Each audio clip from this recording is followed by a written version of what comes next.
Hello दोस्तों, मैं इस वीडियो में बात करने वाले नॉन फिक्शन किताब। यदि आप पुस्तक प्रेमी हैं, पुस्तक पढ़ने में आपको मज़ा आता है और आपको जानकारी इकट्ठा करना, अपने नॉलेजों को बढ़ाना काफ़ी पसंद है और आप किस विषयों पर जब पढ़ना पसंद करते हैं तो यह भी आपके लिए महत्वपूर्ण बात है। तो मैं इस वीडियो में बात करेंगे नॉन फिक्शन किताबों के बारे में और जिसे पढ़कर आप अपने ज्ञान के स्तर को काफ़ी बढ़ा सकते हैं। तो सबसे पहले हम जान लेते हैं कि नॉन फिक्शन किताबें होती क्या हैं, क्योंकि बहुत सारे लोगों को इस बारे में नहीं जानकारी होगा तो उनको जानना ज़रूरी है। तो हम बात कर लेते हैं। नॉन फिक्शन किताबें वे होती है जो वास्तविक तथ्यों, घटनाओं और जानकारी पर आधारित होती है। इनमें कल्पना या काल्पनिक घटनाओं का इस्तेमाल नहीं किया जाता है। नॉन फिक्शन किताबें आमतौर पर वास्तविक जीवन की घटनाओं, लोगों के ऐतिहासिक घटनाओं, विज्ञान, समाज, जीवन शैली और आत्मकथा जैसी विषयों पर आधारित होती हैं और ये किताबें पाठकों को शिक्षित करने, जानकारी प्रदान करने और वास्तविक तथ्यों को समझने के उद्देश्य से लिखी जाती हैं।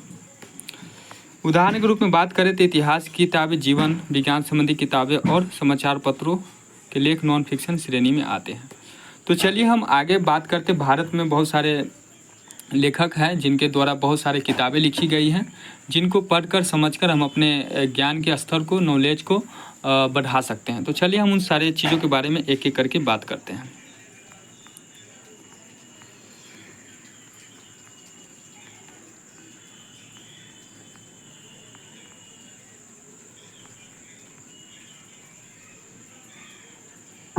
तो यहाँ पर कुछ किताब है जिसके बारे में हम आपको संक्षेप में बताने के प्रयास करें। सबसे पहली किताब है भारत एक खोज, डिस्कवरी ऑफ इंडिया, जो जवाहरलाल नेहरू के द्वारा लिखा गया है। इस किताब में वे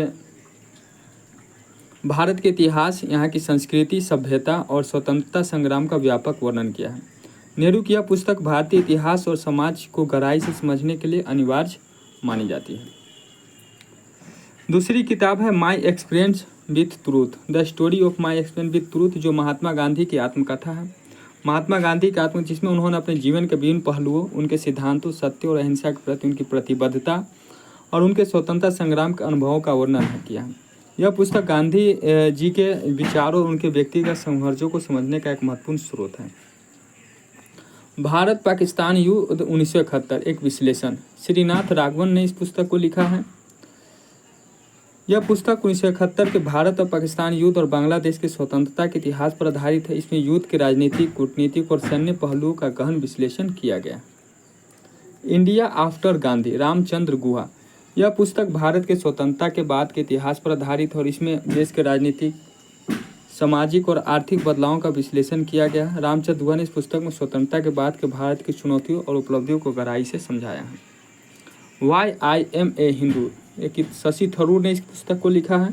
इस पुस्तक में शशि थरूर ने हिंदुत्व और हिंदू धर्म के विभिन्न पहलुओं पर चर्चा की है, जिसमें उन्होंने धर्म और राजनीति से जुड़े मुद्दों से अलग करके समझाने का प्रयास किया। यह पुस्तक समकालीन भारत में धर्म और राजनीति के मुद्दों पर एक स्पष्ट दृष्टिकोण देती है। छठा है द आर्गुमेंटिव इंडियन, जिसने लिखा है अमर्त्य सेन ने। इस पुस्तक में नोबेल पुरस्कार विजेता अर्थशास्त्री अमर्त्य सेन ने भारतीय समाज, संस्कृति और इतिहास के विभिन्न पहलुओं पर विचार किया। इसमें भारतीय सोच के बहुलतावादी परंपराओं और लोकतांत्रिक मूल्यों की चर्चा की गई है। Everybody loves a good throat, P Sainath, यह पुस्तक भारतीय ग्रामीण इलाकों की गरीबी संघर्षों पर आधारित है। पी साईनाथ इसमें भारत के विभिन्न ग्रामीण इलाकों की समस्याओं, विकास के अभाव और सरकारी नीतियों की विफलताओं को उजागर किया।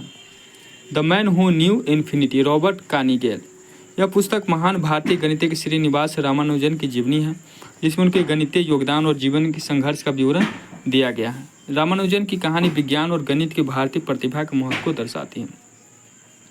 प्रशासनिक सुधार, governance in India, M Lakshmibai, यह पुस्तक भारतीय शासन तंत्र, संविधान और प्रशासनिक ढांचों पर केंद्रित है, खासकर सिविल सेवा परीक्षाओं की तैयारी कर रहे छात्रों के लिए एक अत्यधिक उपयोगी और जानकारी पूर्ण किताब है। An era of darkness, the British empire in India, Shashi Tharoor ने इसकी पुस्तक को लिखा है। शशि थरूर ने ब्रिटिश औपनिवेशिक शासन के दौरान भारत पर पड़े आर्थिक, सामाजिक और सांस्कृतिक प्रभाव की आलोचना की और यह पुस्तक भारतीय इतिहास की शिष्यों के नए दृष्टिकोण से देखने में मदद करती है। Courting the people, public interest litigation in post emergency in India, Arvind Narayan, यह पुस्तक भारत में जनहित याचिकाओं, पब्लिक इंटरेस्ट लिटिगेशन कि इतिहास और इसके विकास पर आधारित इसमें भारतीय न्यायपालिका की भूमिका और जनहित याचिकाओं के माध्यम से या सामाजिक परिवर्तनों को समझने की कोशिश की गई है। The Himalaya blender, brigadier general JP Dalvi ने इस पुस्तक को लिखा है। यह पुस्तक 1962 के भारत चीन युद्ध पर आधारित है, जिसमें ब्रिगेडियर दलवी ने युद्ध के रणनीतिक गलतियों और प्रशासनिक विफलता को वर्णन किया। यह किताब युद्ध के एक प्रथम दृष्टता साक्षी की लेखनी के रूप में अत्यधिक महत्वपूर्ण मानी जाती है। ये सारी किताबें जो हमें भारतीय समाज, राजनीतिक और इतिहास की गहरी जानकारी देती, बल्कि उन्हें एक विस्तृत दृष्टिकोण से समझने और का मौका भी प्रदान करती है। यहाँ पर 2 किताब जो मैं अपने तरफ से भी सजेस्ट करूँगा और इसकी जिसे आप अगर पढ़ना चाहते हैं अगर तो आपके लिए काफ़ी महत्वपूर्ण होगा। Elon Musk, Tesla, SpaceX and the quest for the fantastic future, जिसे लिखा है एशली वेंस ने। ये किताब क्या है इसके बारे में बता। यह किताब एलन मस्क की जीवनी है, जिसे एशली वेंस ने लिखा है। इसमें मस्क के बचपन से लेकर स्पेसएक्स, टेस्ला, सोलर सिटी और उनकी अन्य कंपनियों के साथ उनकी यात्रा का विवरण दिया गया। वांस ने मस्क के जीवनी को उतार चढ़ाव, उनके दृष्टिकोण, महत्वाकांक्षाओं और दुनिया को बदलने और उनके सपने को विस्तार को बताया। ये किताब की जो मुख्य बातें हैं क्या, मस्क की व्यक्तिगत चुनौतियां और उनके संघर्ष का वर्णन है। स्पेसएक्स, टेस्ला और अन्य इनोवेटिव प्रोजेक्ट्स की शुरुआत और उनका विकास है। मस्क के दृष्टिकोण और उनके नेतृत्व शैली के बारे में है। इस किताब को क्यों पढ़ना चाहिए? अगर आप मस्क की सोच, उनके काम करने के तरीके और उनकी प्रेरणाओं को समझना चाहते हो, यह किताब एक उत्कृष्ट स्रोत है। यह उद्यमियों और तकनीकी क्षेत्र के प्रति रुचि रखने वालों के लिए बेहद प्रेरणादायक होगा।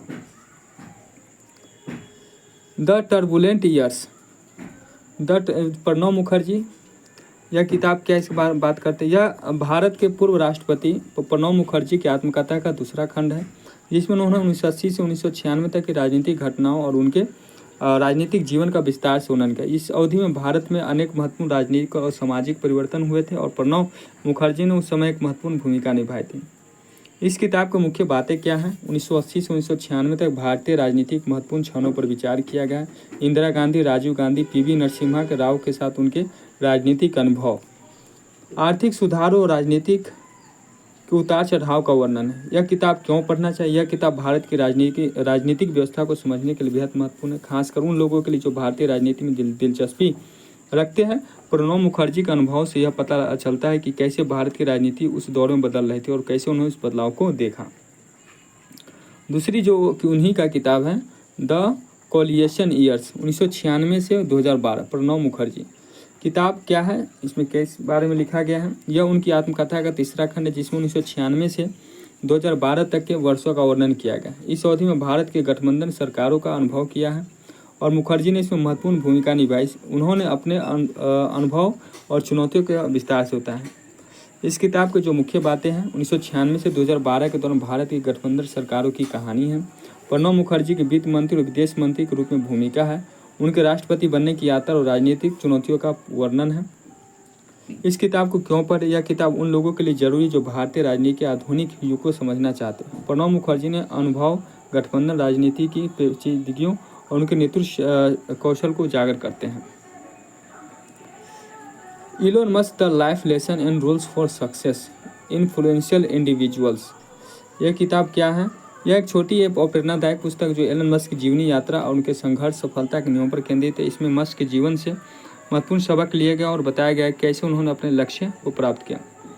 मस्क के जीवन से जुड़े प्रेरणादायक किस्से, उनकी सोच और काम करने की शैली के बारे में महत्वपूर्ण जानकारी, सफलता के लिए मस्क द्वारा अपनाए गए नियमों का वर्णन।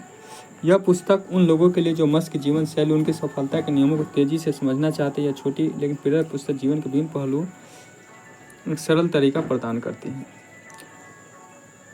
तो ये सारी किताबें नॉन फिक्शन के बारे में हमने आपको बताया। बताइए इसमें आपने कितने सारे किताबों को आपने पढ़ चुका है। यदि आपने पढ़ा और पढ़ने के लिए आप काफ़ी इंटरेस्टेड हैं तो इस किताबों को आप पढ़ सकते हैं। ये सारी किताब आप अमेज़न और फ्लिपकार्ट पर आपको आसानी से मिल जाएगा, तो वहाँ पे सर्च करके आप किताब को मंगा कर पढ़ सकते हैं और अपने ज्ञान के स्तर को बढ़ा सकते हैं।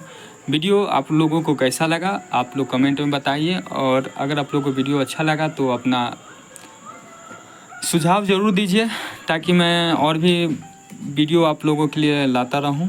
चलिए वीडियो यहाँ तक